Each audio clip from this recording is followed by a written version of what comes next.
L'histoire commence alors qu'un aspirant héros vêtu de noir resserre sa prise sur l'énorme épée qu'il a plantée dans la poitrine d'un dragon géant. Cet homme brutal arrache sa lame à son ennemi, laissant un trou géant dans le dragon, et son sang intérieur est maintenant du sang extérieur. Le grand dragon, enchaîné, se demande pourquoi l'humanité l'a trahi, alors même que son sang bouillant se déverse sur le sol de la grotte. Ancien et divin, le dragon bleu géant, bientôt mort, vit depuis l'époque des dieux, et pendant toutes ces années, il n'a rien fait qui puisse pousser les humains à le haïr. En réalité, il a été leur allié à une époque, mais cela importe peu à l'épéiste au sang-froid qui voulait désespérément être le personnage principal de cet anime. Sentant que la fin était proche car son sang coulait comme une fontaine, le dragon se libéra de ses chaînes et tourna son regard vers la lune. Alors que son corps commençait à s'effriter et à se briser comme tous mes espoirs et mes rêves, il implora les dieux de lui accorder la paix et le repos éternel pour son âme ancienne. Pourtant, il semble que le destin ait réservé autre chose à notre garçon. De l'obscurité jaillit une lumière, et le dragon ouvrit les yeux et se retrouva face à un couple hideux. Ils lui souhaitèrent la bienvenue dans le monde, car ils étaient sa nouvelle mère et son nouveau père. Apparemment, il n'est pas normal que les bébés ouvrent les yeux à un si jeune âge, car il se demandait s'il était doué d'une manière spéciale ou s'il s'agissait d'un bébé démon possédé. Sa grand-mère était elle aussi aux anges, rêvant déjà qu'il deviendrait médecin.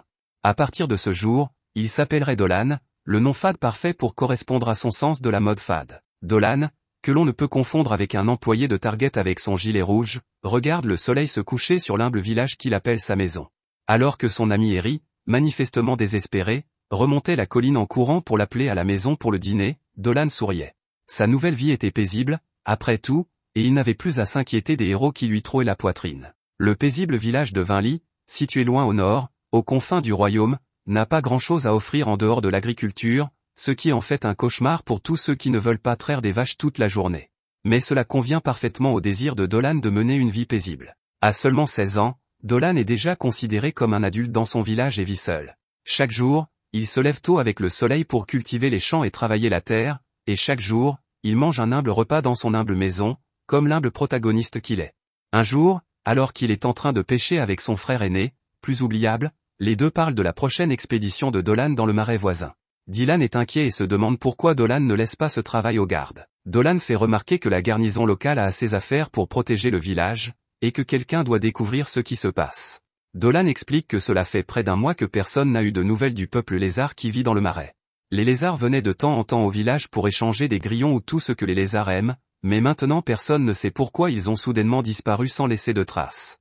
Comme tout bon grand frère, Dylan est toujours inquiet, et il propose à son petit frère de l'accompagner dans ce voyage. Dolan explique qu'il a fait d'énormes progrès à la salle de sport et rassure son frère, qui porte un nom beaucoup trop similaire, en lui disant que tout ira bien, qu'il est un grand garçon maintenant et qu'il veut faire sa part pour son village. Dolan vit alors le moment le plus excitant de sa vie ennuyeuse, il attrape un poisson. Sur le chemin du retour, le fier conquérant d'un couple de poissons croise ses deux amis, Malida et Albert. Ils sont stupéfaits par la quantité record de poissons, mais ils se demandent si Dolan est bien préparé pour son voyage de demain. Dolan répond qu'il se prépare depuis un certain temps déjà et remercie Malida. Elle fait partie de la garde municipale et a aidé à persuader le chef du village et les autres anciens de laisser Dolan mener cette enquête dans le marais. Malida, facilement impressionnée, dit que c'est le moins qu'elle puisse faire, compte tenu de l'aide que Dolan a apportée à l'entraînement. Ils disent à Dolan de ne s'inquiéter de rien pendant son absence et de se concentrer sur son enquête. De retour chez lui, Dolan passe du statut de roi des mers à celui de roi de la cuisine lorsqu'il prépare le dîner, vidant, écaillant et salant les poissons avant de les laisser sécher au soleil. C'est beaucoup de travail, mais à Vinly, il n'est pas rare que quelqu'un s'occupe de tout cela tout seul. Le village est isolé, comme ma vie sociale, au milieu de nulle part, et avec si peu de soldats autour, tout le monde est censé se débrouiller tout seul. L'effrayante Harry, dans toute sa gloire rousse, observe Dolan à travers une fenêtre. Elle est là pour rappeler à Dolan sa pratique de la magie, mais ce dernier se demande si elle n'a pas fait tout ce chemin juste pour lui. Quelques instants plus tard, après une incantation trop ringarde pour que je la répète, Dolan libère un éclair d'énergie magique pure de sa main et transperce proprement un mannequin d'entraînement. Sa grand-mère, une instructrice de magie chevronnée, exprime sa satisfaction quant à sa parfaite maîtrise de la magie offensive. Cependant, la vieille dame ne le laissera pas sortir de son entraînement aussi facilement. Elle lui propose de s'exercer à la magie médicinale, ce que Dolan a du mal à faire. Plus tard, Dolan est accueilli par un personnage encore plus vieux et plus décrépit, le chef du village, qui a quelqu'un à lui présenter, une fille nommée Christina. Apparemment, c'est une noble qui va rester au village pendant quelques jours, mais avec ses cheveux blancs et ses yeux rouges, elle ressemble plus à une véritable épouse. Dolan lutte contre l'envie de créer un harem alors que le vieil homme lui demande de bien se tenir, et les deux se présentent officiellement. Lorsque leurs mains se touchent, Dolan ne peut s'empêcher de remarquer que cette fille est bien plus qu'il n'y paraît, et qu'elle possède une force et une habileté incroyables. Le regard de Christina indique qu'elle a probablement remarqué la même chose chez Dolan. Sur le chemin du retour, Dolan pense à la rapidité avec laquelle le temps change, et il n'arrive pas à croire que les humains, avec leur corps frêle et charnu, vivent dans de telles conditions. Après une journée épuisante de préparation et d'entraînement, Dolan arrive enfin chez ses parents pour se mettre à table. Sa mère et son père sont heureux de voir l'amateur de poissons déposer la cargaison de poissons et de récoltes qu'il a ramassée. La famille s'attable autour d'un délicieux repas, préparé avec amour par la mère de Dolan. Le vieil homme de Dolan ne tarde pas à lui poser des questions sur les filles, se demandant quand il se casera comme son frère Dylan. Dolan lui répond rapidement qu'il est trop concentré sur son grain 7. Entre les niveaux, les simulateurs de rencontres et sa petite amie y a parfaitement programmé, il se contente de vivre sa vie de célibataire sans avoir besoin de s'engager dans la vie réelle. Dolan n'a que 16 ans, après tout, et il ne voit pas d'inconvénient à rester célibataire un peu plus longtemps. Avant que son père, déçu, n'aille chercher le lait, la conversation s'oriente vers le marais et le voyage de Dolan. Ses parents sont naturellement inquiets à l'idée qu'il se retrouve au fond du marais, mais en les rassurant un peu, ils semblent tous deux convaincus que leur fils s'en sortira. Le père de Dolan lui fait comprendre qu'en tant qu'adulte de 16 ans, c'est à lui de prendre la décision. Cependant, il a intérêt à rentrer sain et sauf, sinon sa mère s'inquiéterait et pourrait recommencer à boire. Dolan leur dit de ne pas s'inquiéter, qu'il reviendra et qu'il aura même une belle histoire de marais à raconter. Le jour J arrive, et tous les habitants du village se sont rassemblés devant les portes pour voir Dolan partir. Le capitaine Ballan, le jumeau maléfique de Monsieur Clean, et Malida, la garde, lui souhaitent un bon voyage. Cependant, le capitaine ne peut s'empêcher de penser qu'il est de son devoir d'escorter Dolan en toute sécurité au cours de son périlleux voyage. Malida interrompt Ballan avant qu'il n'ait le temps de faire quoi que ce soit d'irréfléchi. Elle rappelle au capitaine qu'on a besoin de lui au village pour se prémunir contre les bandits et pour enlever les tâches difficiles de l'étage de la guilde.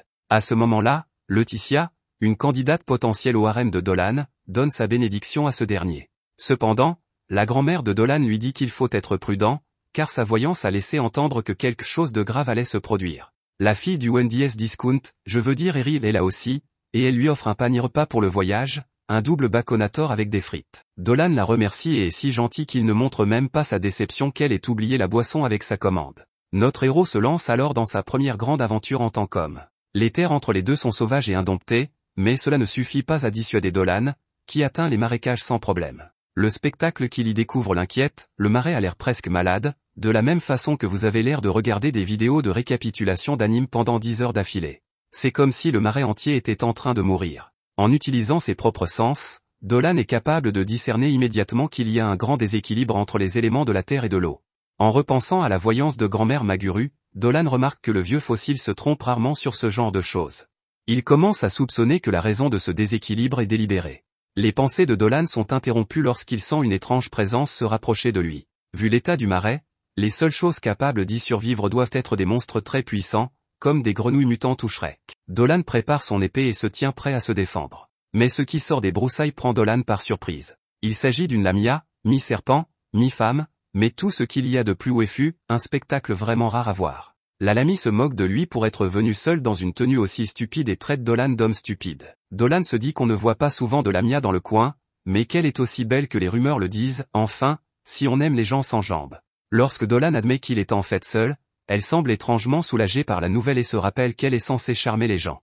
Réfléchissant rapidement, la lamia se souvient des doux mouvements de danse que sa mère lui a appris à faire dans ce genre de situation et, sans crier gare, elle se met à sauter, à verrouiller et à laisser tomber pour le charmer. Dolan n'est pas impressionné, et à moins qu'elle n'ait voulu lui faire croire qu'elle était en train de faire une crise d'épilepsie, son agitation embarrassante n'a pas eu d'effet. Bien trop satisfaite de son numéro de danse maladroit, la femme serpent déclare qu'elle n'est pas là pour se battre. Heureusement, cette situation embarrassante prend fin grâce à l'arrivée choquante d'un monstre de vomi géant. La monstruosité élémentaire, qui ressemble à un blob de vomi de palourde, attaque la lamia. La réaction de Dolan est instantanée et son épée transperce la main de l'élémentaire avant qu'il ne puisse la blesser. Alors qu'ils viennent de se rencontrer, Dolan est déjà fatigué de la voir jacasser, il lui demande de se calmer et de cacher son énorme queue en forme de tuyau d'arrosage. Dolan suppose que ce monstre est à l'origine de la disparition des lézards. Il fait le lien entre les rumeurs d'un tremblement de terre survenu il y a quelque temps et la perturbation actuelle de l'équilibre de la Terre. Malheureusement, il n'y a aucun moyen de ramener l'élémentaire à la normale maintenant qu'il est devenu si violent. Dolan est déterminé à régler ce problème, mais il n'est pas seul, il se tourne vers la lamia et se présente. Interloquée, elle lui donne son nom, Selina. Comme tous les lamias, Célina sait manier la magie. Dolan lui demande donc de se joindre à lui pour vaincre le monstre. Malheureusement, elle ne peut utiliser que la magie de la terre, ce qui serait presque inutile contre un monstre comme celui qu'ils affrontent. Cependant, Célina a une idée, la capacité raciale unique de son peuple pourrait suffire à ralentir le monstre. Célina est plus que réticente à l'idée d'aider cet étrange humain qu'elle vient à peine de rencontrer, mais il y a quelque chose chez Dolan. Peut-être est-ce parce qu'il n'a pas fui son horrible corps reptilien. Ce n'est pas cela, c'est en fait l'intensité de sa détermination qui fait qu'elle accepte de l'aider. Cette fille d'avant dit, jusqu'à ce que la mort les sépare, mais Dolan fait remarquer que c'est quelque chose que l'on dit dans les mariages. Ils se mettent en position pour tendre une embuscade à l'imposant élémentaire, et Dolan donne le signal de l'attaque. Sortant de leur cachette, ils foncent tête baissée sur le monstre, qui réagit en lançant son attaque de rocher, super puissante et pas du tout boiteuse. Chaque rocher est habilement dévié par l'épée de Dolan, ce qui laisse à Célina le temps de lancer son sort. En plus d'un peu de fan service obligatoire, Célina invoque un serpent géant et libère sa forme maudite contre le monstre. Les deux êtres titanesques luttent l'un contre l'autre, le serpent s'enroulant autour de l'élémentaire et le liant sur place. Comme on pouvait s'y attendre, l'ajout d'un autre serpent au mélange n'aide pas beaucoup, et Célina craint que son serpent ne tienne plus très longtemps. Cependant, cela suffit à Dolan pour combler l'écart et avancer à une vitesse incroyable. Le temps que l'élémentaire se libère et tente d'attaquer Dolan, il est bien trop tard. Imprégnant sa lame de puissance draconique, Dolan tranche le monstre en deux. Avec un cri d'angoisse, l'élémentaire perd toute cohésion, la boue et la saleté se transformant en un raz-de-marée qui prend la pauvre fille serpent au dépourvu et manque de l'emporter. Célina dit qu'elle va bien, mais qu'elle a avalé une bonne partie du liquide du monstre. Dolan lui dit d'enlever ses vêtements sales parce qu'il a du liquide à lui donner, ce liquide est une soupe qu'il a préparée, et Célina remarque qu'elle est un peu surprise que Dolan n'ait pas l'air d'avoir peur d'elle. Dolan, en tant qu'ancien dragon divin, a vu beaucoup de choses, et Célina n'est même pas la première Lamia qu'il rencontre. Elle est cependant la plus unique, car toutes les Lamies qu'il a connues étaient rusées et agressives, ce qui n'est pas du tout le cas de Célina. Il lui demande pourquoi elle est là, et Célina lui répond sans détour qu'elle est à la recherche d'un mari. Maintenant qu'elle a 17 ans, il est de tradition, dans sa race exclusivement féminine, de se mettre à la recherche d'un petit garçon qu'elle pourra appeler le sien. Dolan n'est pas du tout conscient de ses progrès, il lui dit qu'il la laissera emprunter sa copie de Romance Simulator 3000, Ultimate Waifu Edition. Son ignorance est peut-être une bonne chose, car les Lamias sont maudites et vénéneuses. Elles ne choisissent que des hommes forts pour les marier, car les faibles ont l'habitude de mourir du poison des Lamias après avoir développé une intrigue. Toutes ces discussions sur les fluides corporels empoisonnés et la fabrication de bébés ne font rien pour perturber Dolan, car il a un miel dit à sucré qui l'attend à la maison. Célina soupçonne Dolan de lui parler de haut, mais elle est vite détournée de son objectif lorsqu'elle goûte au ragoût épais et nourrissant de Dolan. La chaleur et la saveur du ragoût les amènent à parler de leurs familles respectives, et ils forment un lien improbable autour de ce repas partagé et de cette conversation touchante. Le lendemain, ils se font leurs adieux. Ils se souhaitent bonne chance et Dolan espère qu'elle trouvera quelqu'un qui l'aimera comme son chatbot Waifu l'aime. Alors qu'ils se disent au revoir et se serrent la main, Dolan rappelle que les Lamias disposent d'une énergie vitale qu'il peut librement manipuler. Dolan la remplit de son énergie vitale et Célina a une réaction qui me fait penser que la classification PG de cet anime doit être revue à la hausse. Dolan craint que son énergie de dragon n'ait été un peu trop forte pour elle, mais Célina pense qu'elle vient de goûter aux bonnes choses et qu'elle pourrait bien devenir accro. Plus tard, deux villageois reviennent d'une nuit de fête lorsqu'ils remarquent une belle silhouette. Ils sont surpris de découvrir qu'il s'agit d'une belle femme, et ils lui disent qu'une fête, Didi, vient de se terminer, et qu'il est dangereux de voyager seul. Célina, notre héroïne aux allures de serpent, répond joyeusement qu'elle s'en sortira, car elle est plus résistante qu'elle n'en a l'air. Malheureusement, Célina est un peu trop serpent à leur goût, et ils s'enfuient pour sauver leur vie. Célina tente d'expliquer qu'elle ne veut pas faire de mal, mais ses efforts pour gagner la confiance des humains vont être bien plus difficiles qu'elle ne le pensait. Pendant ce temps, au village, Dolan s'entraîne avec la rousse à l'art de la fabrication des potions. Grand-mère Maguru explique que le processus de fabrication des potions est complexe et précaire. Il nécessite des ingrédients aux propriétés magiques rares et volatiles qui, s'ils sont mal manipulés, comme le démontre Dolan lorsqu'il gâche accidentellement sa propre potion, peuvent se dérégler à la moindre erreur. Grand-mère Maguru gronde Dolan pour son manque de délicatesse, mais ce dernier affirme qu'avec quelques ajustements et la bonne recette, il pourrait devenir le prochain Ezambert. Eric craint que l'échec de Dolan ne l'ait contrarié. Elle l'encourage donc à ne pas se décourager et à continuer d'essayer. Après tout, il a beaucoup d'autres qualités, comme son œil pour les herbes médicinales et son altruisme lorsqu'il s'agit de s'occuper des enfants du village. Elle murmure même sous son souffle à quel point il est cool. La fille de Welcome to Wendy atteint Dolan avec ses mots gentils, et il promet de ne pas abandonner. Dolan n'est qu'un amateur, Eri est pratiquement déjà passé maître dans l'art de préparer des potions. Elle est si douée que grand-mère Maguru la laisse quitter la classe plus tôt. Bien qu'elle soit encouragée à aller jouer, Eri mentionne qu'elle profitera de son temps libre pour aider sa mère dans ses tâches ménagères. Dolan, l'idiot de la classe, pousse un petit soupir en se remémorant son ancienne vie. En tant que dragon génial, il n'a jamais eu besoin de potions ni d'herbes curatives. La vieille mamie lui fait remarquer que sa magie offensive est très forte, mais qu'il lui manque les bases de l'alchimie. Maguru poursuit ses leçons, faisant comprendre à Dolan qu'il n'y a pas de raccourci sur le chemin de la connaissance, mais seulement un travail acharné et un détour occasionnel. Après les leçons, Dolan se retrouve dans un cauchemar vivant, assis à une table entourée de roux. C'est la famille d'Eri, et son père prend un moment pour bénir leur nourriture. Ces roux sans âme vénèrent Muriel, la déesse de la terre. Dolan leur manque de respect en ouvrant un œil au milieu de la prière, pensant que cela fait très longtemps qu'il n'a pas rencontré la déesse. Dolan retourne au village en courant, car il ne veut pas être en retard pour son entraînement. C'est alors que l'histoire prend une tournure étrange, Dolan arrête tout lorsque Mademoiselle Miu l'appelle. Mademoiselle Miu est une demi-humaine qui fait partie du bétail, et elle rappelle à Dolan que le lait renforce les os. Mademoiselle Miu affirme que ses cruches sont remplies de lait et propose même à Dolan de boire directement au robinet. Mademoiselle Miu doit être épuisée en permanence, car elle fournit chaque jour du lait frais aux bonnes gens du village, et son goût est si exquis que Dolan a du mal à dire non lorsqu'elle lui en offre. Notre garçon Dolan essaie de résister, il le fait vraiment, mais à la fin, il ne peut pas dire non à Mademoiselle Miu et à son breuvage spécial. Dolan la remercie pour le repas et boit une tasse entière avant de s'enfuir, un peu plus en retard pour l'entraînement. Dans sa précipitation, il ne remarque même pas Lady Christina, qui l'observe de loin. Non loin de là, Albert dirige les enfants du quartier dans leur cours de maniement de la lance. En frappant des mains, Albert leur accorde une pause lorsqu'il remarque Dolan. Mais au lieu d'aller jouer, les petits intellos se précipitent sur le grand frère Dolan, tout excités de montrer leur talent. Albert repousse les petits garnements, et l'attention de Dolan est détournée par la forêt toute proche. Il sent quelque chose de familier. C'est la présence d'un démon, mais au lieu d'avertir tout le monde pour qu'il se prépare, Dolan dit que ce n'est rien. Plus tard dans la nuit, Dolan retourne dans la forêt, une lanterne à la main. Il se demande ce que ce démon fait ici.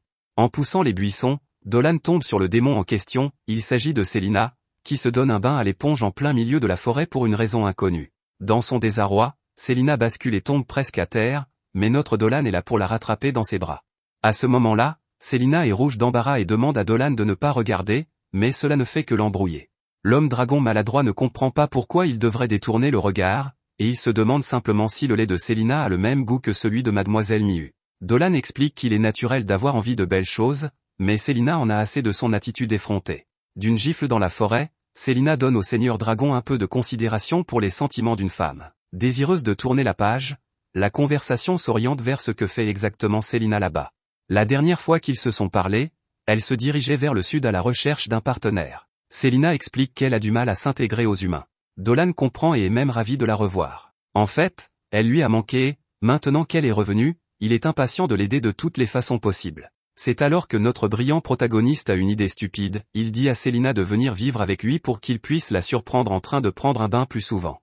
Célina ne sait plus où donner de la tête et rappelle à Dolan qu'elle est un monstre. Elle est sûre que tout le monde aura peur d'elle, mais Dolan lui explique qu'il y a déjà un tas de monstres hideux qui vivent dans le village. De plus, elle a une personnalité sympathique, elle n'aura donc aucun mal à se faire accepter par les villageois. Célina est séduite par l'idée de pouvoir se lier d'amitié avec les humains, et lorsque Dolan lui dit qu'il serait ravi qu'elle vive avec lui, elle semble convaincue par l'idée. À ce stade, même Dolan, qui n'a aucune idée de la situation, commence à voir à quel point tout cela devient un flirt. C'est alors que Célina révèle qu'elle cherchait Dolan. Comme on s'en doutait, après leur dernière rencontre, Dolan lui avait donné un peu de son énergie spirituelle, il s'avère que c'était si bon qu'elle est venue la goûter 2 fois. Célina en parle comme si c'était la meilleure chose qui soit, et Dolan dit qu'il la remplira de son énergie vitale chaque fois qu'elle le voudra quand ils vivront ensemble. Dolan sait exactement ce qu'il fait en donnant à Célina un autre goût de son doux pouvoir spirituel. Tandis que Célina se laisse faire, Dolan lui explique son plan pour qu'elle emménage avec lui. De retour au village, un mystère se prépare. Nous retrouvons Monsieur Incléant et le garde autour d'une offrande, un gibier fraîchement attrapé. Alors que beaucoup verraient cela comme un festin gratuit, le capitaine voit un problème. C'est la 3e fois en autant de jours que quelqu'un ou quelque chose laisse ces étranges offrandes. En étudiant les traces qui s'éloignent de la scène, Malida remarque qu'elles ressemblent à celles laissées par un serpent géant. D'étranges observations ont été faites dans les bois ces derniers temps, et ceci ne fait que le confirmer au capitaine, le village doit avoir un problème de lami. Tout le monde est effrayé, car les lamias sont généralement des monstres puissants et dangereux. Le chef du village, âgé de 100 ans, est toujours en vie et convoque tous les anciens pour une réunion d'urgence. Dans la salle se trouve le père de Dolan, la vieille dame Maguru et même Christina. Ils discutent du problème, et s'ils sont tous d'accord pour dire que la présence d'un démon aussi puissant ne peut qu'entraîner des problèmes pour leur village, ils ne comprennent pas pourquoi ils laissent de si délicieux cadeaux jour après jour. Malida se considère un peu comme une gourmande, et elle se dit que le poisson qu'ils ont trouvé était délicieux. Le monsieur propre que l'on voit dans les cauchemars fait les yeux doux à la lieutenante et lui rappelle de rester concentré. Pour lui, il n'y a qu'une seule solution, il veut rassembler une force de frappe pour rechercher et éliminer cette menace avant qu'il ne soit trop tard. Les autres anciens lui disent de se calmer avant que la sueur sur son crâne chauve et brillant n'aveugle tout le monde dans la pièce. Un Lamia n'est pas une mince affaire, c'est un démon puissant qui pourrait causer de graves dommages aux quelques soldats qui défendent le village, et il ne suffit pas d'utiliser le nettoyant universel du capitaine pour y remédier. Non loin de là, Dolan les entend d'une manière ou d'une autre. Il ne savait pas qu'il existait un fossé aussi profond entre les humains et les monstres, mais il est certain que Selena les convaincra. Les délibérations des anciens s'interrompent rapidement avant que grand-mère Maguru n'intervienne pour mettre de l'ordre dans le chaos. Elle réprimande le capitaine Balan, reconnaissant son attention et sa diligence lorsqu'il s'agit de protéger le village, mais elle lui fait remarquer que cela l'a empêché de voir l'évidence. Cette Lamia essayait clairement de faire une sorte de déclaration pacifique, et la vieille dame est sûre qu'elle peut le prouver. Elle a tout prévu et annonce à tout le monde que quelqu'un est en route. Comme prévu, Eri fait irruption dans la pièce comme l'enfant démon maudit qu'elle est, munie d'un charme de voyance. Tout le monde est surpris par l'arrivée soudaine de la petite fille, mais lorsque grand-mère Maguru étudie les résultats de sa voyance, elle arrive à une conclusion définitive, il y a certainement, sans aucun doute, sans équivoque, de très bonnes chances que cette femme serpent soit finalement de bon augure. Elle appelle à la patience et à la compassion, et pour l'instant, il semble que les anciens soient d'accord. Dolan continue d'écouter tout cela avec les pouvoirs de son personnage principal, tout en faisant semblant de travailler. Il entend la déclaration de la grand-mère et ne peut s'empêcher de se réjouir, son plan fonctionne et il est temps de passer à la phase finale. En courant vers la cachette de Selena dans la forêt, Dolan transmet la nouvelle et son excitation est presque palpable. Tout se mettait en place à la perfection. Selena ayant quitté les offrandes, les villageois ont un peu moins peur des Lamia, et il est peu probable que les anciens convoquent l'équipe d'élimination. Avec tout cet enthousiasme, Dolan décide qu'il est temps de terminer leur complot en beauté. Au début de la journée, le capitaine Balan a rassemblé les soldats et leur annonce la nouvelle qu'ils connaissent déjà, une Lamia a été aperçue. Balan prononce un vibrant discours devant les hommes, les incitant à la vigilance et leur rappelant leur devoir de protéger leur village, quel qu'en soit le prix. Le fils de Balan, Toro, est présent, l'un des jeunes garçons qui s'entraîne à la lance. En voyant son père dans son armure, Toro éprouve un sentiment de fierté à voir son père imberbe accomplir des tâches. Ce rassemblement a attiré la plupart des gros bonnets de la ville. Le capitaine est accompagné de son bras droit, Malida, et de la nonne guerrière Laetitia, réputée pour ses miracles. Dolan s'attend à ce que sa présence pose problème, car son évangile condamne les malfaiteurs et, s'il n'y prend garde, elle pourrait monter le village contre Selena. Pourtant, malgré tous les problèmes qu'il pourrait causer, leur présence à tous est parfaite pour son plan. Dolan a confiance non seulement dans son plan, mais aussi dans Selena. Si tout se passe bien, il sait que les habitants du village l'accueilleront à bras ouverts. Depuis son poste d'observation dans les bois voisins, Selena se cache et manque de se mouiller de nervosité. Se rappelant le plan de Dolan, Selena attendait son heure et son signal. Dolan devait foncer tête baissée dans une meute de monstres qu'il savait être à proximité, et c'était à Selena d'intervenir à la toute dernière minute et de le sauver devant tout le monde. Risqué mais héroïque, un moyen sûr de gagner la confiance de tous, un plan génial élaboré par notre brillant protagoniste sans aucune possibilité que les choses tournent mal. C'est alors qu'un garde sort des bois en courant, hurlant de peur parce qu'il est poursuivi. Balan ne tarde pas à donner des ordres à ses gardes et à les préparer à affronter le Lamia qu'il suppose être en train d'arriver. Dolan n'a pas donné le signal à son ami caché dans les buissons, et Selena se demande si une autre Lamia est apparue. Cependant, ce qui émerge des bois n'est pas un serpent, une bête massive et féroce, connue sous le nom d'ours en armure, laisse échapper un rugissement monstrueux en renversant des arbres et en fonçant dans la clairière. Balan est choqué, et il sait que ses hommes ne peuvent pas faire face à cette menace.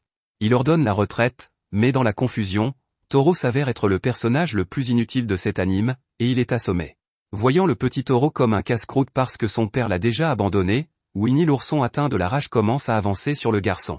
Heureusement, Dolan n'est pas un lâche comme le chauve et il se précipite, mais il se rend compte qu'il n'arrivera pas à temps. Malheureusement, Dolan décide qu'il devra utiliser ses pouvoirs de dragon devant tout le monde, mais Selena sort de nulle part pour encaisser l'attaque du monstre. Selena est méchamment blessée et tout le monde est choqué de voir qu'un Lamia a risqué sa vie pour protéger des humains. Luttant contre la douleur, Selena tourne ses yeux maudits vers l'ours, et quelque chose de sinistre commence à se produire. Utilisant le pouvoir spécial de son ascendance Lamia, Selena envoûte l'esprit de l'ours en armure. Elle lui dit de retourner dans la forêt, et l'ours muet est incapable de résister. La rage disparaît de son museau hargneux en quelques instants, et il fait demi-tour et s'en va comme on le lui a ordonné. Les villageois ont du mal à croire ce qu'ils viennent de voir, il s'agit des yeux du mal, une magie puissante. Malgré les tonnes de sang qui coulent dans son dos, Celaena s'inquiète plus pour Toro et Dolan que pour elle-même. Balan et les autres gardes sont sortis de leur torpeur, et le capitaine exige maintenant à haute voix que la Lamiane s'éloigne de Dolan et Toro. Dolan envoie Toro à son père, mais Dolan reste aux côtés de Celaena.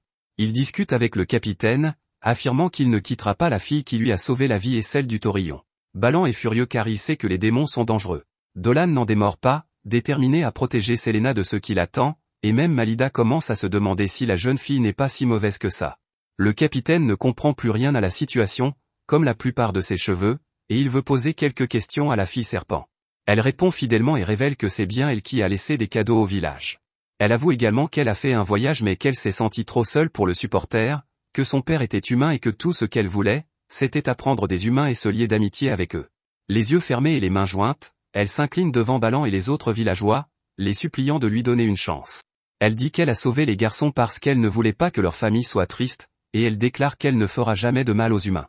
Ses sanglots et ses hémorragies ne suffisent pas à convaincre le capitaine Balan, en colère, qui se tourne alors vers sœur Laetitia pour qu'elle le guide. Dans ce qui ne peut être décrit que comme le miracle le plus ridiculement pratique jamais mis à l'écran, Laetitia est en pleine communion avec sa déesse Muriel. Les larmes aux yeux, Laetitia transmet la parole de la Sainte Mère de la Terre, cette Lamia n'était pas une créature maléfique, elle était comme eux, et ils devaient vivre ensemble en harmonie.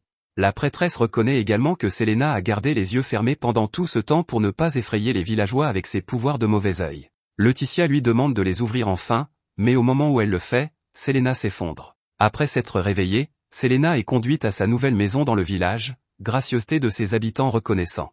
Même Balan a aidé à meubler l'endroit douillet avec des coussins et des peluches pour s'excuser d'avoir douté d'elle et pour la remercier d'avoir sauvé son fils. L'enfant maudit des enfers maudit l'endroit rien qu'en parlant, et elle dit qu'ils ne savent pas grand-chose sur les Lamia, et qu'en tant que bons voisins, ils devraient apprendre à se connaître davantage. Dolan s'avance et tend la main à Celaena. La scène se déroule comme si c'était une bonne chose qu'il ait menti à tous ceux qui se soucient de lui, et les deux prétendus étrangers font semblant de se rencontrer à nouveau pour la première fois. Celaena et ses amis font alors joyeusement connaissance.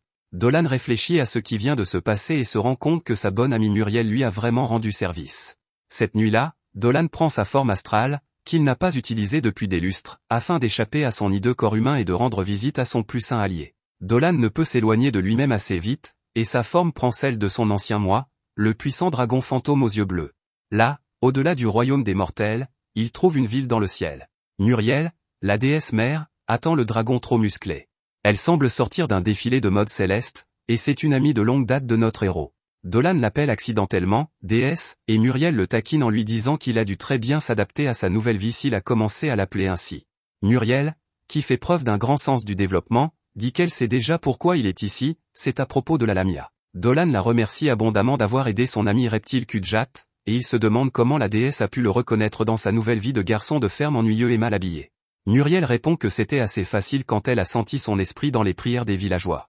Elle remarque que son esprit est maintenant plein de vie et de joie, alors que son ancien moi était fatigué de vivre. Dolan est d'accord, se rappelant le moment où l'épée du héros lui a transpercé le cœur, comme lui lorsqu'il n'y a pas de bon anime à regarder, Dolan n'a rien ressenti d'autre que le soulagement que sa fin soit enfin arrivée.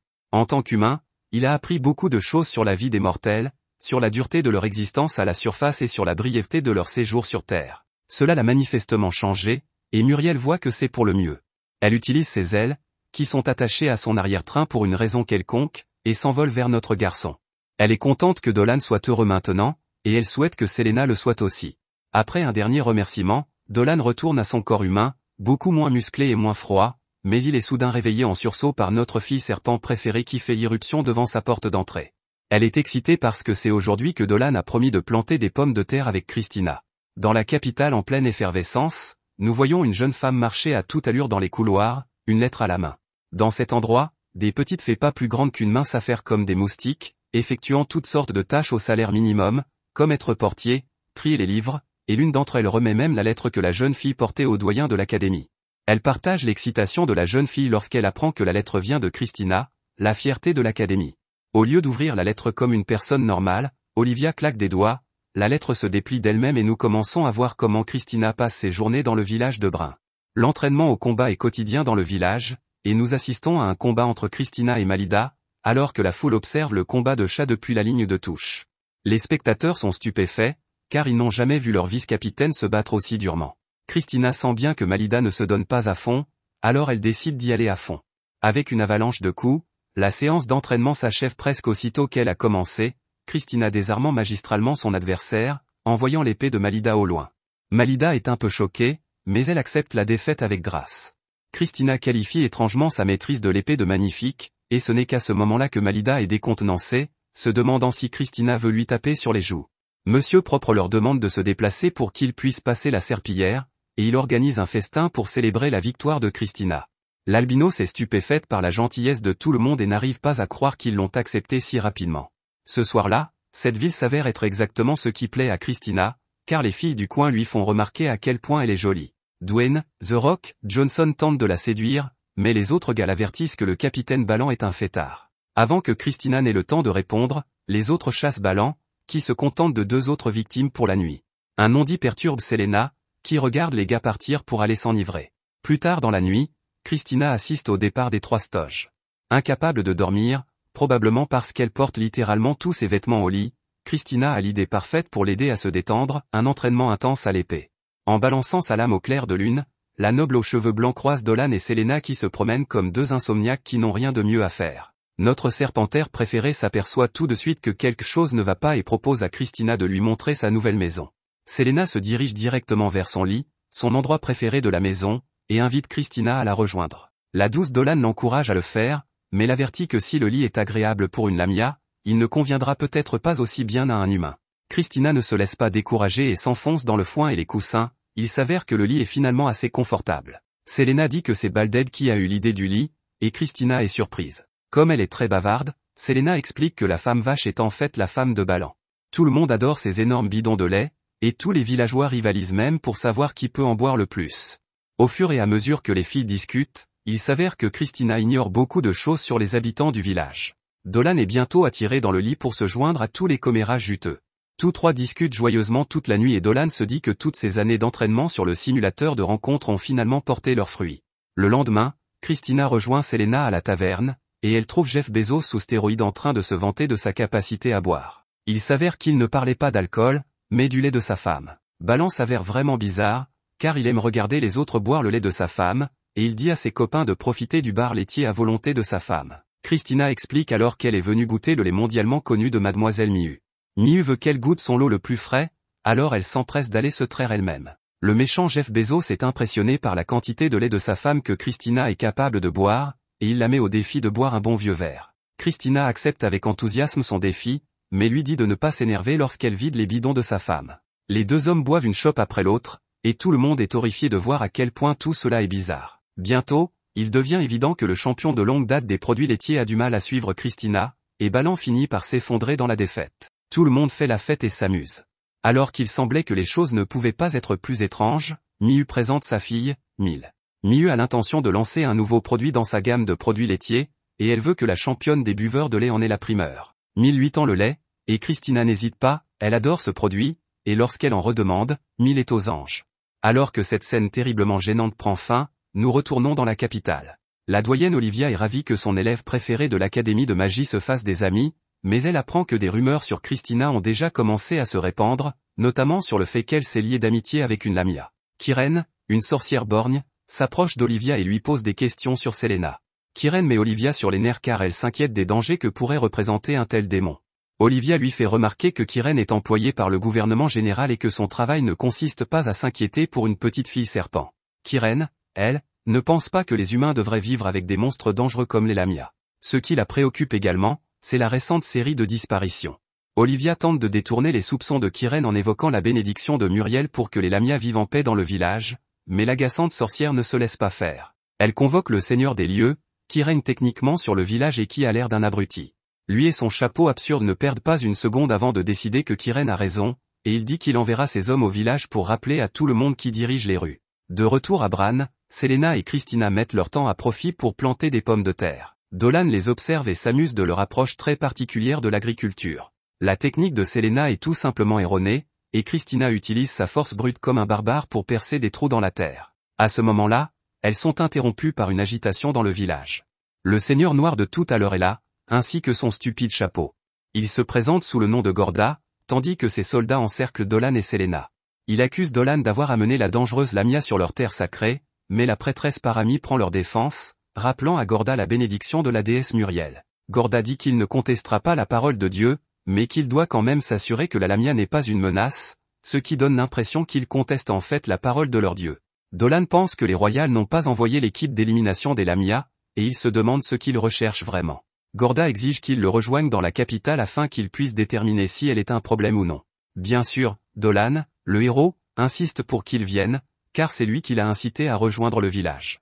Le Seigneur estime que cela leur faciliterait la tâche et autorise Dolan à l'accompagner. Alors que les deux sont emmenés, Christina n'est pas contente de tout cela et décide qu'elle doit parler de la situation au directeur. Utilisant sa magie, Christina s'enchante et part à la vitesse de l'éclair, aussi vite que vous courez vers vos ordinateurs lorsque vous entendez qu'Anime Planet vient de sortir une nouvelle vidéo. Pendant le trajet en chariot jusqu'à la ville, Selena fait bonne figure, mais notre héros, le génie du dragon, sait ce qu'elle pense. Il lui dit de ne pas s'inquiéter et la rapproche de lui. C'est une chose que sa mère avait l'habitude de faire lorsqu'il était inquiet, et cela l'aidait toujours. Dolan lui fait comprendre que tout ira bien. Si, à un moment ou à un autre, elle s'excuse d'être ce qu'elle est, elle peut s'attendre à une sévère leçon de sa part qui durera toute la nuit.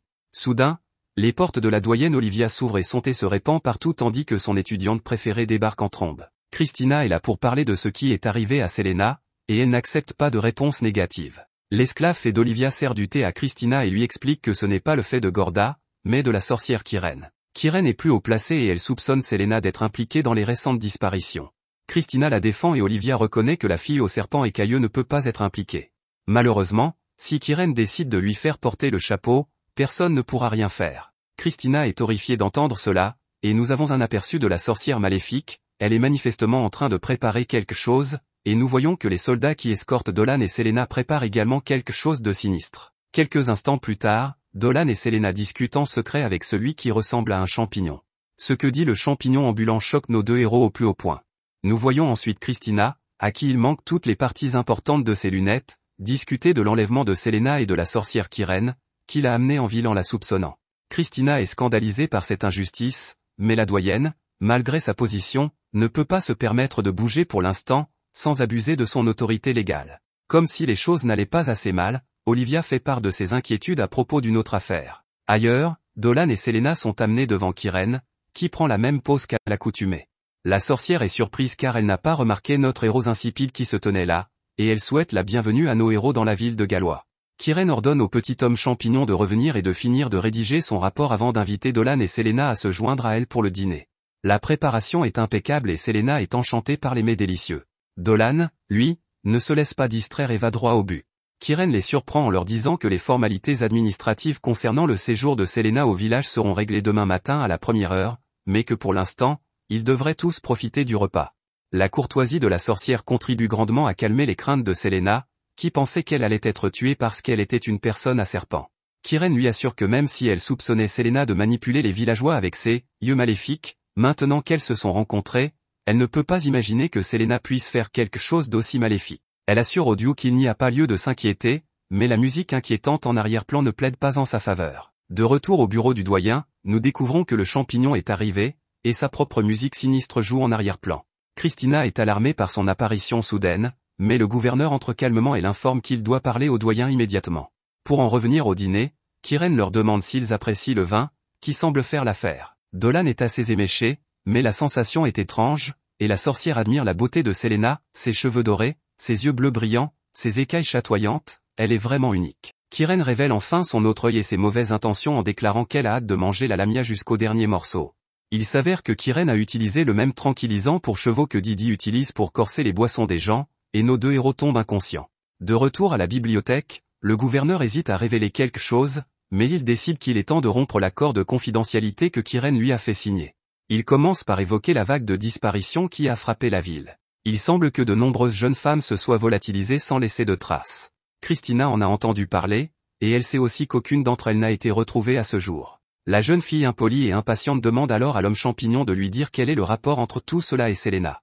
Gorda mentionne qu'il y a un ancien mage dans la ville qui aurait plus de 300 ans. Christina suppose immédiatement qu'il s'agit du doyen, mais on la corrige avec colère. Il s'avère que ce mage est humain, mais aucun humain ne peut vivre aussi longtemps sans avoir recours à une magie interdite. Gorda soupçonne que les rumeurs selon lesquelles ce mage aurait volé la jeunesse de ces femmes kidnappées ne sont pas que des on-dit, et on dit maintenant que ce mage ancien a des vues sur nos Lamia.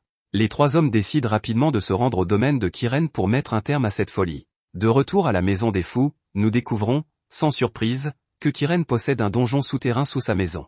Selena est allongée sur une table, sur le point d'être disséquée au nom de la bonne cuisine. Kiren se tient au-dessus d'elle, l'eau à la bouche à l'idée de la vitalité qu'elle s'apprête à ôter à notre pauvre Lamia. Prenant un scalpel, Kiren se dit qu'elle va d'abord enlever une partie de la peau et qu'elle décidera du reste plus tard. Heureusement, Dolan réussit à faire sortir la kétamine de son organisme et se réveille. Alors qu'il n'était que ligoté et attaché, il se défait facilement de ses liens et prévient Kiren de ne pas toucher à Selena.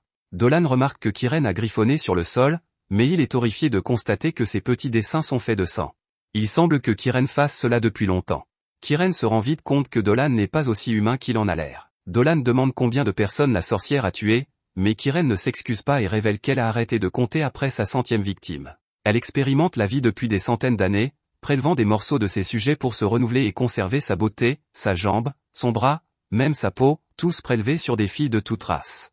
Elle a bien réussi à se reconstituer, car elle n'a pas l'air d'avoir plus de 100 ans. Mais Kiren n'est pas satisfaite, et elle prévoit d'utiliser Selena pour améliorer encore sa beauté. Dolan pense que la magie qu'elle utilise devrait être interdite, mais Kiren révèle que ses recherches ont été reconnues par de nombreuses personnes puissantes. Dolan qualifie la sorcière d'abomination et Selena est d'accord. La sorcière est choquée parce qu'elle a utilisé le meilleur opioïde dont elle disposait pour les abattre. Dolan était une chose, mais Kiren est surpris de voir que même la Lamia s'est débarrassée de ses drogues. Selena n'arrive pas à croire qu'une sorcière puisse être aussi cruelle pour détruire la vie et les espoirs de ces jeunes femmes qui sont venues ici avant elle, mais Kiren se contente d'expliquer qu'elles auraient toutes continué leur vie sans valeur, dans la misère et l'anonymat. Kiren pense qu'elle leur a rendu service en donnant un sens à leur vie. Selena dit que Gorda avait raison à son sujet, et le ton de Kiren change, elle ne comprend pas pourquoi le gouverneur parle d'elle. Il s'avère que l'un des problèmes des méchants est leur besoin de monologuer. Dolan révèle qu'il a caché un petit appareil entre ses joues. Il s'agit d'un dispositif de transmission capable d'envoyer leur voix sur de grandes distances. C'est grâce à lui que Gorda a pu découvrir les plans diaboliques de Kiren. C'est à ce moment-là que notre chevalier blanc arrive pour sauver la situation, accompagné de l'équipe royale du SWAT. Il révèle qu'il s'agit d'une opération d'infiltration depuis le début. Gorda a travaillé avec le doyen pour prendre la sorcière en flagrant délit. Lorsque Kiren a dit à Gorda de retourner rédiger les documents, c'était pour falsifier les rapports afin de faire accuser Selena d'un crime. C'était aussi pour faire croire qu'elle devait tuer Selena parce qu'elle résistait à l'arrestation.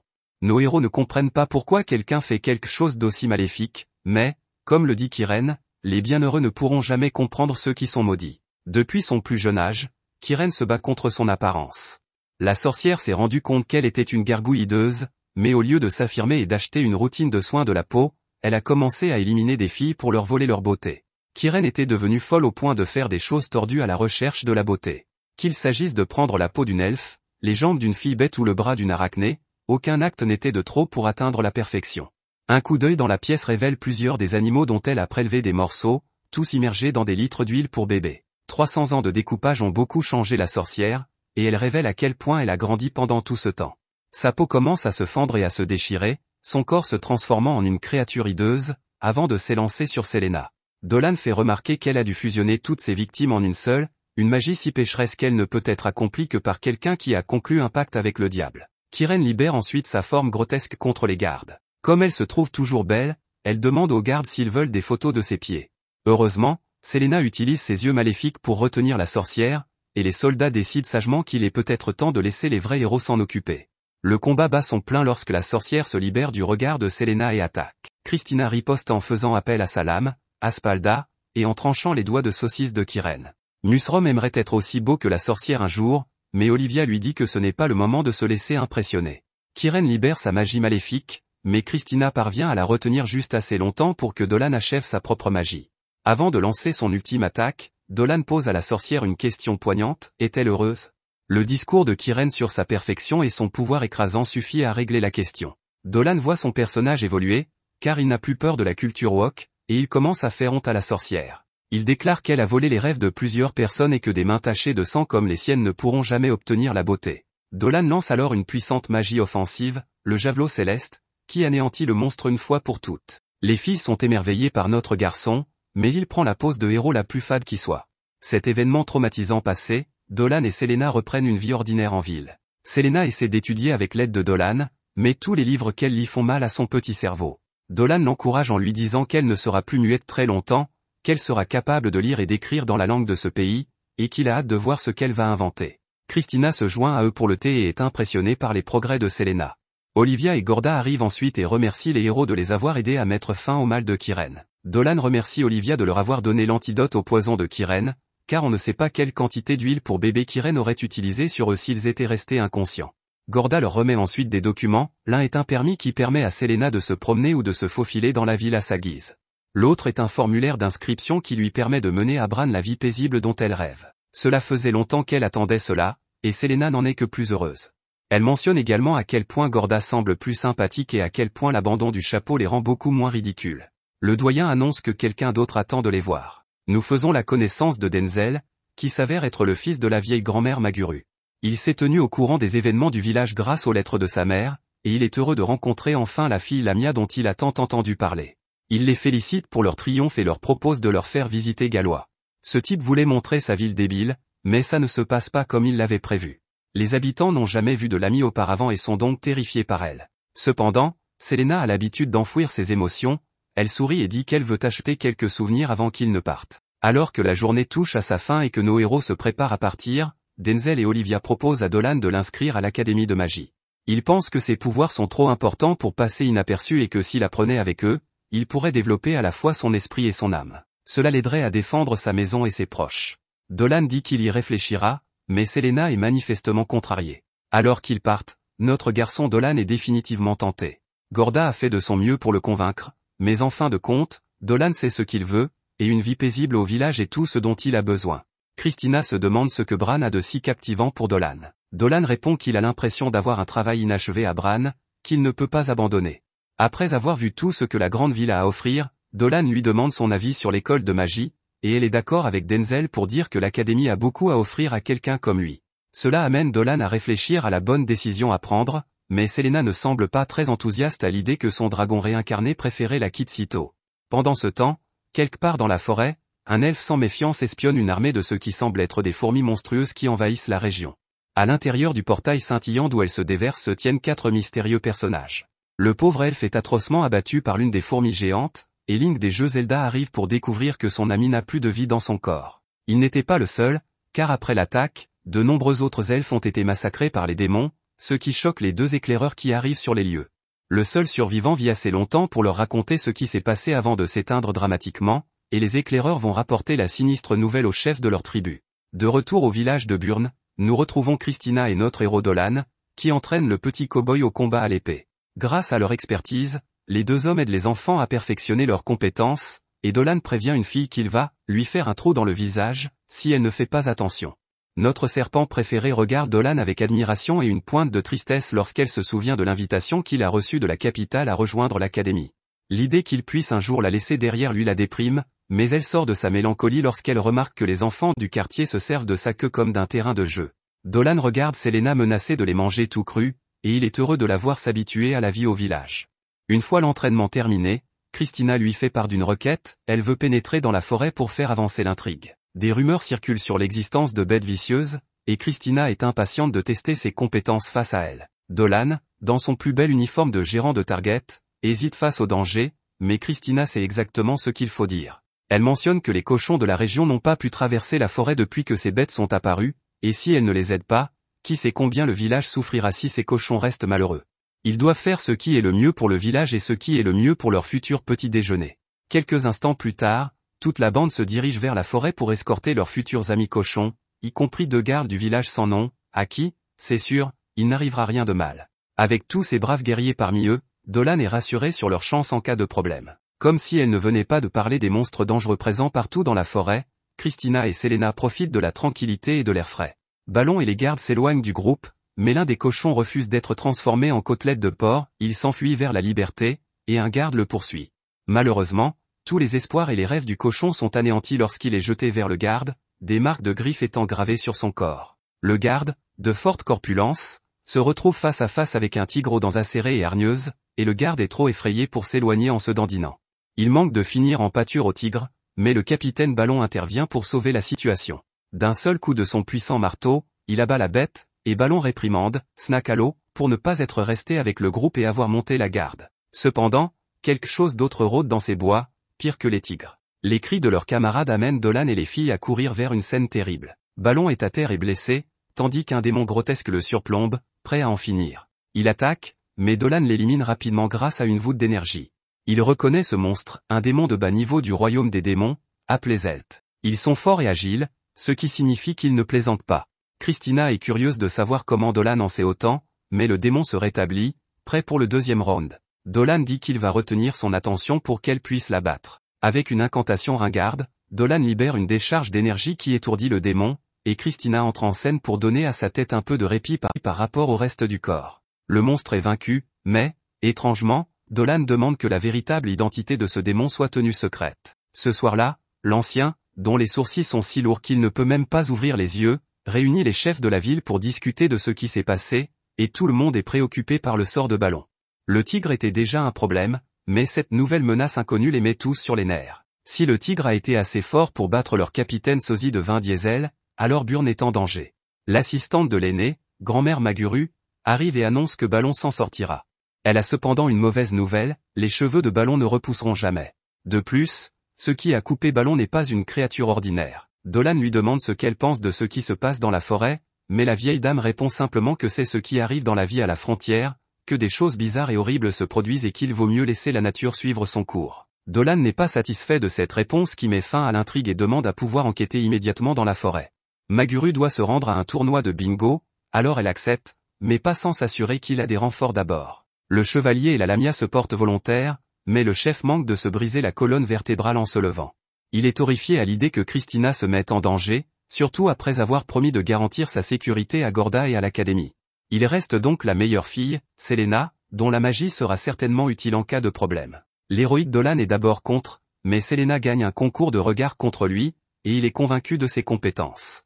Ils voyagent ensemble pendant un certain temps, et Selena est ravie d'être seule avec notre garçon dragon préféré, mais elle est déterminée à lui prouver qu'elle peut lui être utile au village. Alors qu'ils atteignent la lisière de la forêt, ils remarquent que quelque chose bouge dans l'ombre, et Christina surgit étrangement de derrière un arbre, comme une bête de foire. Christina semble n'avoir jamais menti de sa vie parce qu'elle est terriblement douée pour cela, puisqu'elle dit à Dolan qu'elle cherchait juste un signal Wi-Fi. Dolan voit bien qu'elle voulait juste venir avec eux, et il est déçu qu'elle ait décidé d'aller à l'encontre des souhaits du chef. Christina fait remarquer qu'elle veut simplement aider les habitants du village, auquel elle s'est beaucoup intéressée, et Selena est d'accord, car elle ressent la même chose.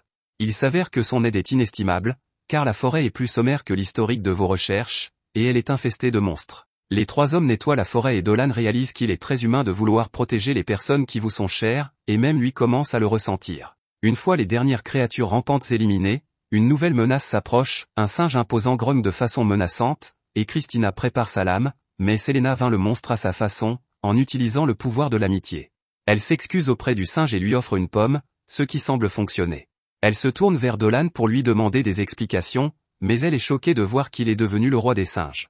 Un petit pique-nique est préparé pour tout le monde et Christina, gênée, se demande comment Selena peut être aussi accueillante avec ces monstres. Apparemment, Christina est aveugle, car Selena doit expliquer qu'elle n'a pas peur parce qu'elle est aussi un monstre. Il est naturel que les humains se méfient de son espèce, et elle aimerait seulement que plus de gens soient aussi généreux et ouverts que Christina. Pour aider Christina à surmonter sa peur, Dolan, l'homme qui murmure à l'oreille des singes, lui envoie l'un de ses serviteurs. L'enfant s'approche d'elle et Christina parvient à surmonter ses préjugés et à découvrir qu'ils ne sont pas si méchants après tout, en fait, ils sont plutôt adorables. Il s'avère que ces monstres étaient simplement affamés après avoir été chassés de leur zone d'alimentation. Dolan est convaincu que quelque chose ne tourne pas rond dans ces bois, mais il faut d'abord trouver de la nourriture. Mademoiselle Miu leur a offert un pot de sa confiture, et je ne veux même pas savoir quelle part d'elle est entrée dans la recette. Quoi qu'il en soit, elle accompagne parfaitement les lunchables maison de Dolan. Christina s'émerveille de la tartinade et en prend une bouchée, à la grande fascination des deux autres. Selena dit que c'est mignon de la regarder manger, et Dolan est d'accord, il y a vraiment quelque chose d'élégant chez le chevalier, comme s'il sortait tout droit d'un vieux tableau. Christina n'est pas intéressée à être la viande de leur sandwich, mais Selena est désespérée de connaître le secret de sa grâce, disant que la prendre l'aidera certainement dans sa quête d'un mari. Dolan, doux comme du beurre, intervient en disant « Tu es parfaite telle que tu es », ce qui fait fondre la lamia en un instant. Les bons moments sont vite interrompus lorsque quelque chose sort des bois. En rebondissant sur un arbre, il voit qu'il s'agit d'un petit orbe, à l'intérieur duquel se trouve une minuscule fée. Elle semble blessée et leur demande de fuir, mais avant qu'ils ne puissent obtenir de réponse, un Zelt apparaît, prêt à se battre. Ce sont des monstres assez terrifiants, mais pour une raison inconnue, ils portent des toupets.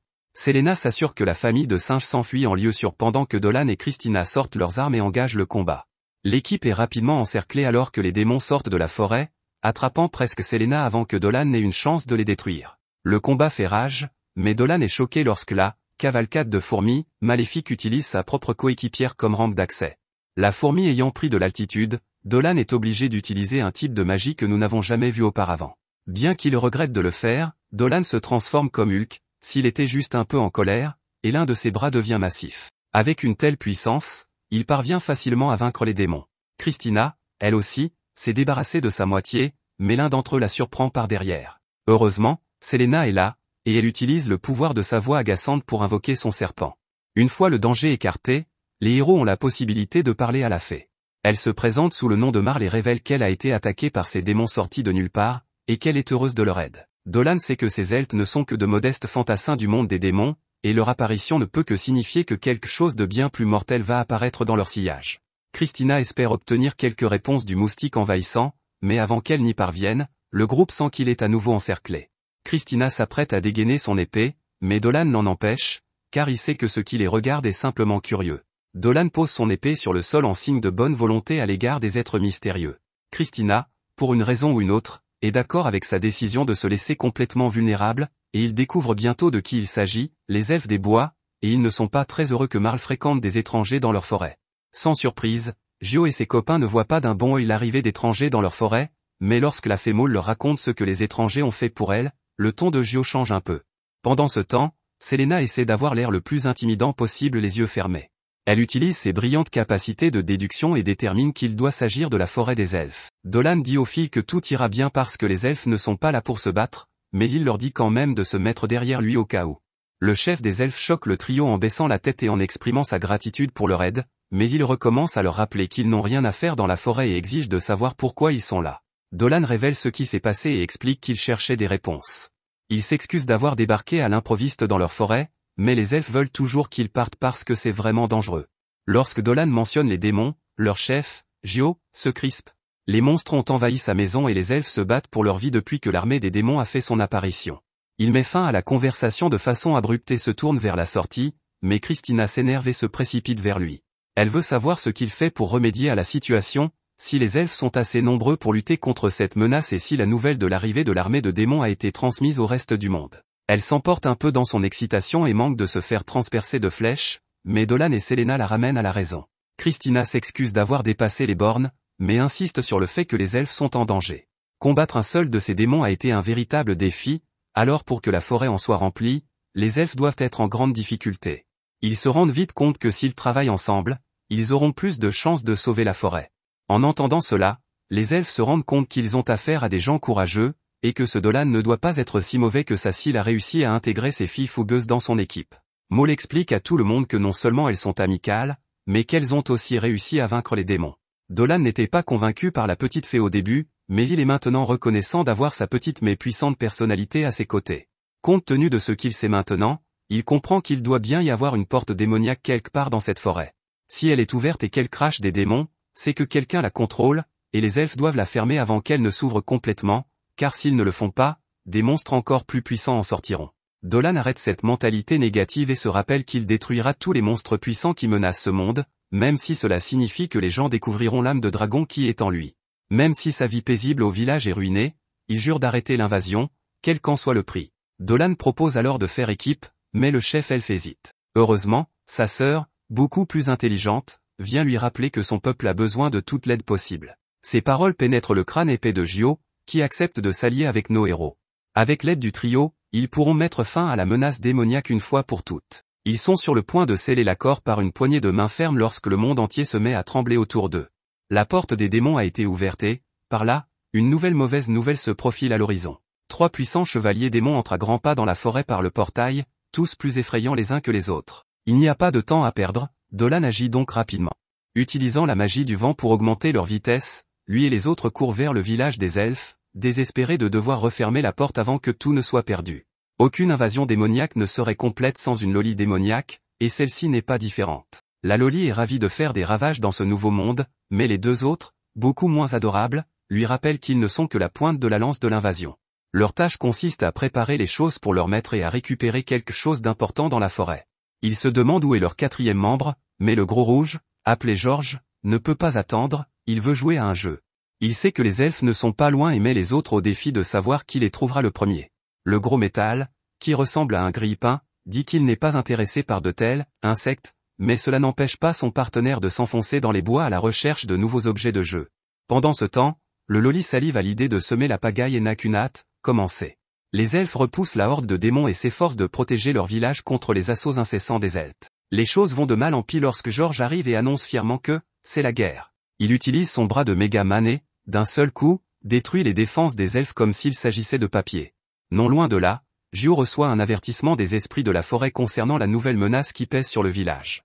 Ils doivent se dépêcher, mais ce ne sera pas facile avec tous ces démons de moindre importance qui leur barrent la route. De retour au village, George mène la grande vie, se délectant du chaos qui règne. Il s'apprête à massacrer un elfe en particulier quand, soudain, sa lance est stoppée net. Des lianes commencent à s'enrouler autour de son corps, faisant pousser des fleurs qui sucent son sang et sapent sa magie.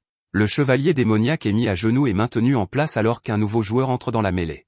Le grand homme maudit son nouvel ennemi tandis que la rose noire, Diadra, se dévoile. Dolan et le reste du groupe ont presque atteint le village, mais les démons les empêchent de progresser. Dolan prononce une incantation magique et fait tomber du ciel une tempête de flèches magiques. Les talents d'épéiste de Christina et les pouvoirs de lamentation de Selena le soutiennent et lui permettent de se frayer un chemin à travers la horde, jusqu'à l'entrée secrète du village elfique. Avant d'entrer, Dolan donne aux filles des pierres magiques, les mêmes que celles qu'il a ramassées au tout début, lorsqu'il a rencontré Selena dans le marais.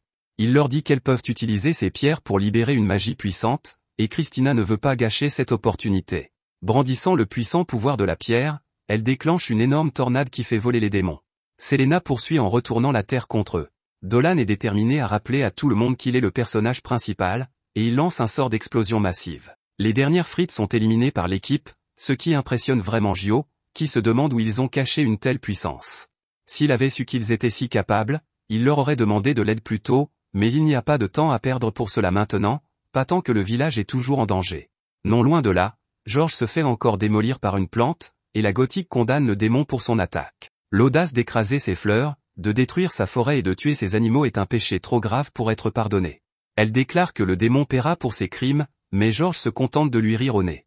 Il dit à la sorcière que le vrai péché est d'être faible. Elle lui fait remarquer qu'elle l'a battu très facilement, et que la faiblesse n'est qu'un autre crime dont Diadra l'accuse. Elle s'apprête à achever le chevalier démon sans défense, mais une Loli démoniaque surgit de nulle part. Elle sauve son compagnon infortuné, réduisant les lianes en poussière avant qu'elle ne puisse lui ôter la vie. Elle se présente comme l'un des 4 chevaliers du monde des démons, Rafflesia. Heureusement, nos héros sont enfin arrivés au village, mais celui-ci est sur le point d'être détruit. Pendant ce temps, Rafflesia se moque de son grand et stupide partenaire qui s'est mis dans le pétrin. Le grand gars insiste sur le fait qu'il n'avait pas besoin de son aide, mais la vérité est qu'il aurait été de la nourriture pour plantes si elle ne s'était pas montrée à ce moment-là. Diadra dit qu'elle se fiche de savoir s'ils sont 1 ou 100, ils vont tous tomber. Elle invoque les esprits de la forêt pour lancer un dernier sort afin d'en finir avec les démons, mais quelque chose ne va pas, les esprits ne répondent pas. Alors que les pétales commencent à pleuvoir du ciel, Rafflesia rit et révèle qu'en venant ici, elle a remarqué les fleurs qui s'épanouissaient dans la forêt. Naturellement, elle a pris son temps pour les torturer et les détruire comme une folle. Cette menace qui déteste les fleurs se moque même de la façon dont les esprits de la forêt ont crié et supplié Diadra de les sauver pendant que la démone les tourmentait. Avec ses amis et alliés déchirés, Diadra est affaiblie et enragée. Elle attaque les démons avec colère, mais ils évitent facilement les lianes, tandis que le démon Loli continue ses moqueries de fou. Levant un bouclier magique, Rafflesia révèle qu'elle aussi est un esprit puissant, tout comme celui qu'elle a torturé, mais qu'elle vient du monde des démons. Avec sa magie d'Ikei, elle tient Diadra en respect, mais la rose noire n'abandonne pas, elle riposte avec d'autres lianes, ce qui amuse Rafflesia, qui les met en déroute comme les autres. Elle déclare qu'elle est une fleur démoniaque qui se nourrit de la vie et que tout existe pour être sa nourriture. La cinglée est plutôt arrogante, mais elle rate l'une des lianes de Diadra, et l'attaque la frappe, lui faisant couler du sang. Rafflesia jure de se venger pour avoir abîmé son visage déjà hideux, mais Diadra explique qu'elle a déjà pris la décision de mettre fin à la vie de tous les démons il y a longtemps. Enfin, George ne reste pas inactif et se précipite, brisant les défenses de Diadra avec sa lance avant que Rafflesia ne profite de l'occasion pour se venger. Diadra sent son mana s'épuiser et ses blessures ne guérissent pas comme elles le devraient.